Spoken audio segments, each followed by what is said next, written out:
যারা 1 টাকা 4 আনার ছোটো মস্তান তাদেরকে বলে দিচ্ছি, ছোট 1 টাকা গায়ে চলে না, আর 4 আনা সরকার ব্যান করে দিয়েছে, তোমাদের হাল খারাপ হবে।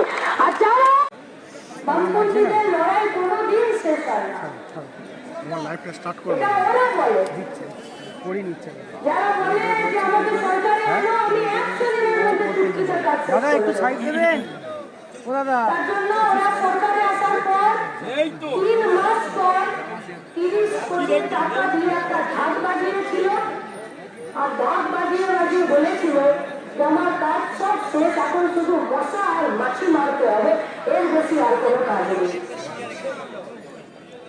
দাদা সামনে থেকে সরুন। গোটা রাজ্যের গরিব খেতে খাওয়া মেহনতি মানুষদেরকে পায়ের বুটের নিচে পিছিয়ে মেরেছে। খুব ভালো করে বলেছিল যে দেশ গণতন্ত্রের পীঠস্থান, সেই দেশে আজকে গণতন্ত্র সবথেকে বেশি আক্রান্ত। सरकार का समालोचना करने का मतलब वो देशद्रोही का काम करता है।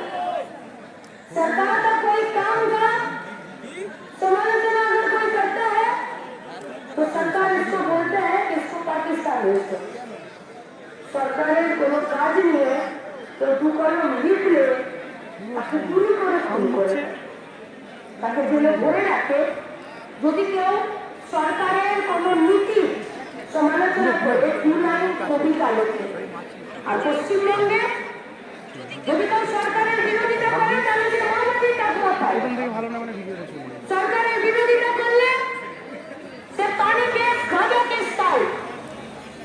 সরকারের বিরোধিতা করলে পুলিশ থানাগুলো তৃণমূলের পার্টি অফিসে পরিণত হয়েছে, আর সেই তৃণমূলের তৃণমূলের ক্যাডারগুলো পুলিশের পোশাক পরে নিয়ে আর আমাদের কমরেডদেরকে, সাধারণ মানুষদেরকে তাদেরকে হয়রান করছে। গোটা রাজ্য জুড়ে জুলুমবাজি চলছে, গোটা দেশ জুড়ে জুলুমবাজি চলছে। কারণ ওরা আমাদের সম্পত্তি, আমাদের সম্পদ লুট করতে চায়। শুধুমাত্র ওরা কয়লা, বন, জঙ্গল, নদী, নালা এটাকে লুট করছে না, লুট করছে আমাদের গায়ের ভেতরে খাটার শক্তি, যে শক্তি দিয়ে আমরা প্রতিদিন ঘাম ঝরিয়ে নিজেদের পেটের ভাতে জোগাড় করি, আর তারই একটা অংশ सरकार के टैक्स के हिसाब से हम लोग देते हैं, और वही टैक्स सरकार के पास से जनता के लिए তার খাবার, তার বাড়ি, তার জামা কাপড়, তার ওষুধ, তার শিক্ষা, তার জন্য ফিরে আসে। লুট করছে আমাদের মাথাটা, আমাদের মস্তিষ্কটা, প্রতিদিন লুট করছে। ভাবনা চিন্তা করার ক্ষমতাকে লুট করছে, ভাবনা চিন্তাকে লুট করছে। আপনি কি করে লড়াই করবেন সেটাকে নিয়ে। হ্যাঁ, 50টা দিন হেঁটেছি আমরা, হেঁটে গোটা রাজ্যে গতকাল আমতলা থেকে যখন বেরিয়েছি, বীরভূমে যখন বেরিয়েছি, তখন দেখেছি এক অংশের মানুষের মতন দেখতে কিছু প্রাণী হাঁটা চলা, ঘোরা ফেরা, জামা কাপড় পরে দরজার সামনে এসে দাঁড়াচ্ছে, কিন্তু তারা কেমন যন্ত্রে পরিণত হয়েছে। বড়দেরকে পায়ে হাত দিয়ে প্রণাম করলে বলে মানুষ। ইয়ার কি করে বলতাম যে মানুষেরই তো বাচ্চা। আমার বড় আশীর্বাদ করে বলছে মানুষ। কাউকে পায়ে প্রণাম করলে বলতো নিজের পায়ে দাঁড়া। ইয়ার কি করে ছোটতে নিজেদের মধ্যে বলতাম আমি কি অন্যের পায়ে দাঁড়িয়ে আছি। যখন শৈশব থেকে কৈশোর, আর কৈশোর থেকে যখন যৌবন, আর যৌবন থেকে যখন এবারে আরো একটু অন্য বয়সের দিকে, মাঝ বয়সের দিকে যাচ্ছি, তখন দেখলাম মানুষ হওয়াটা খুব কঠিন। দেখতে মানুষের মতন, কিন্তু আমরা সবাই মানুষ হতে পারছি না, কারণ আমরা সবাই প্রতিবাদ করতে পারছি না, কারণ আমরা সবাই মাথা উঁচু করে বেঁচে থাকার মতন সেই দাবিকে আদায় করে নিয়ে আসতে পারছি না। সবাই নিজের পায়ে দাঁড়াতে পারছি না, হেঁটে খুঁড়িয়ে চলছি। কারণ এই গোটা সমাজটাকে, এই গোটা পরিবেশটাকে ওরা সন্ত্রাসের মধ্যে রাখতে চাইছে। ওরা মাথা নিচু করে বেঁচে থাকতে বাধ্য করছে, প্রতিবাদ করাকে ওরা ভুলিয়ে দিতে চাইছে। এই পশ্চিমবঙ্গের ইতিহাস, এই পশ্চিমবঙ্গের সংস্কৃতি, এই পশ্চিমবঙ্গের ঐতিহ্যকে ওরা নষ্ট করতে চাইছে। कारा नाम तृणमूल का हो सकता है, नाम भाजपा का हो सकता है, लेकिन हम लोग बोलना चाहते हैं कि যারা নিজেদের সম্পত্তি রক্ষা করার জন্য অন্যদেরকে পোষে, গায়ে ঘরে বড় লোকেরা নিজেদের বাড়ির সামনে দুটো করে কুকুর পুষে রাখে আর বাড়ির দরজায় লিখে রাখে কুকুর হইতে সাবধান, ঠিক সেরকম গোটা দেশের, গোটা রাজ্যের পুঁজিপতিরা কুকুরের বদলে মোদী আর মমতাকে পুষে রেখেছে। আর আমরা বলছি মোদী মমতার পলিসি থেকে সাবধান।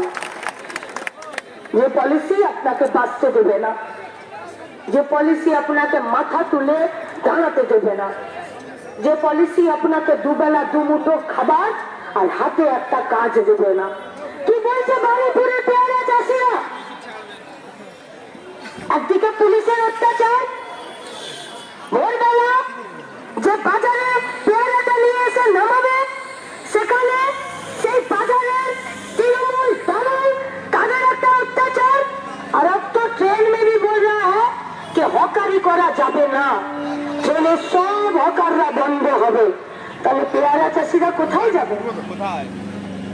তাদের ফসলের দাম, তাদের ওই পেয়ারা ফলটার দাম কোথায় পাবে?